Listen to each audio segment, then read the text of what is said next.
Rugby Chapel, M. Arnold. The speaker's father has been dead for 15 years now. This poem reflects on his wonderful legacy along with the pain of losing him. Rugby Chapel, November 1857.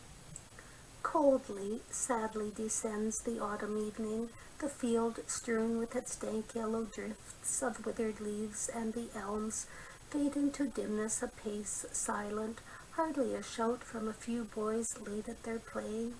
The lights come out in the street, in the schoolroom windows, but cold, solemn, unlighted, austere. Through the gathering darkness arise the chapel walls, in whose bound thou, my father, art laid. There thou dost lie in the gloom of the autumn evening, but ah, that word gloom to my mind brings thee back in the light of thy radiant figure again. In the gloom of November we passed, days not of gloom at thy side, seasons impaired not the ray of thine even cheerfulness clear. Such thou wast, and I stand in the autumn evening and think of bygone autumns with thee. 15 years have gone round since thou arosest to tread in the summer morning the road of death, at a call unforeseen, sudden. For 15 years we who till then in thy shade rested as under the boughs of a mighty oak, have endured sunshine and rain as we might.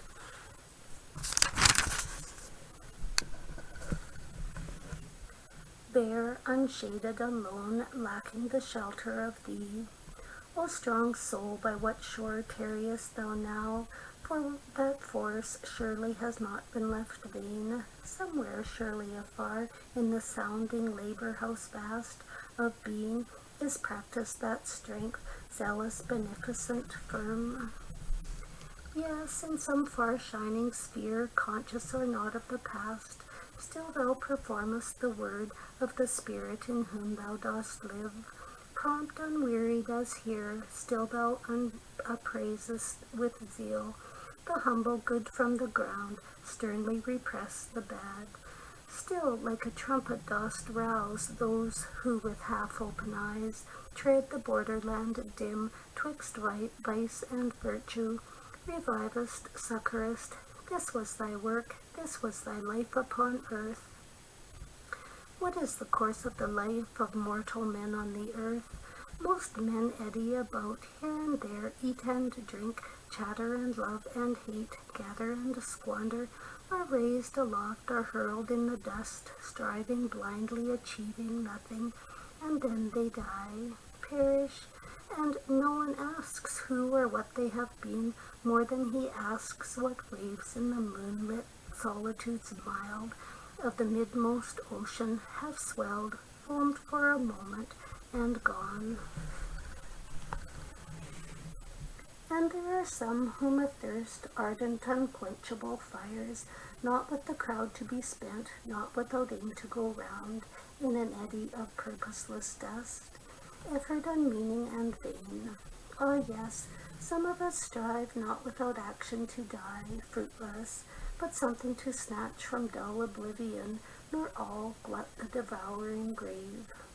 We have chosen our path to a clear purposed goal, path of advance, but it leads a long steep journey through sunk gorges or mountains in snow.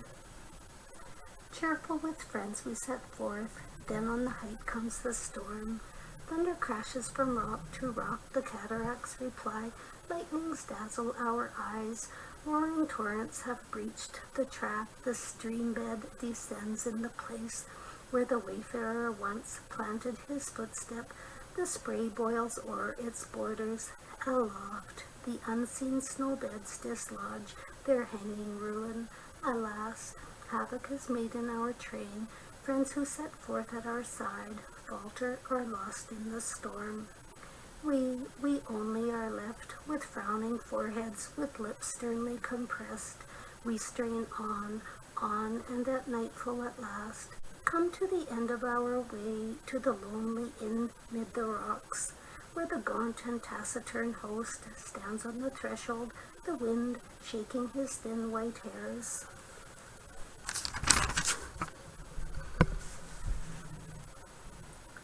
Holds his lantern to scan our storm-beat figures and asks whom in our party we bring, whom we have left in the snow. Sadly, we answer we bring only ourselves. We lost sight of the rest in the storm. Hardly ourselves we fought through, stripped without friends as we are, friends, companions, and a train the avalanche swept from our side. But thou wouldst not alone be saved, my Father, alone conquer and come to thy goal, leaving the rest in the wild. We were weary, and we fearful, and we in our march, fain to drop down and to die. Still thou turnedst, and still beckonedst the trembler, and still gavest the weary thy hand. If in the paths of the world stones might have wounded thy feet, toil or dejection have tried thy spirit, of that we saw nothing. To us thou wert still cheerful and helpful and firm. Therefore to thee it was given many to save with thyself, and at the end of thy day, O faithful shepherd, to come, bringing thy sheep in thy hand. And through thee I believe in the noble and great who are gone, pure souls honored and blessed by former ages. Who else such, so soulless, so poor is the race of men whom I see? Seemed but a dream of the heart, seemed but a cry of desire. Yes, I believe that there lived others like thee in the past, not like the men of the crowd who all round me today bluster or cringe and make life hideous and arid and vile, but souls tempered with fire, fervent, heroic, and good, helpers and friends of mankind.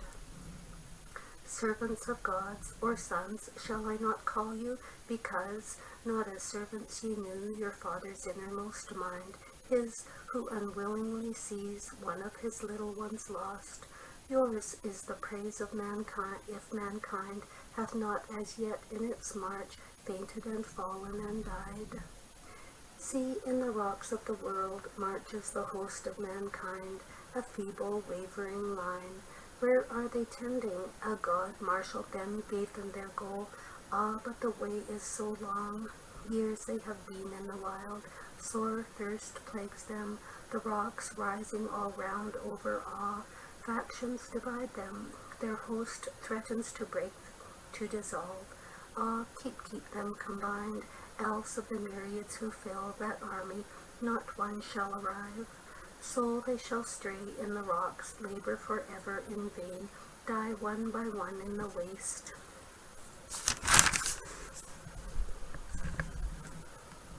Then in such hour of need of your fainting, dispirited race, ye like angels appear, radiant with ardor divine.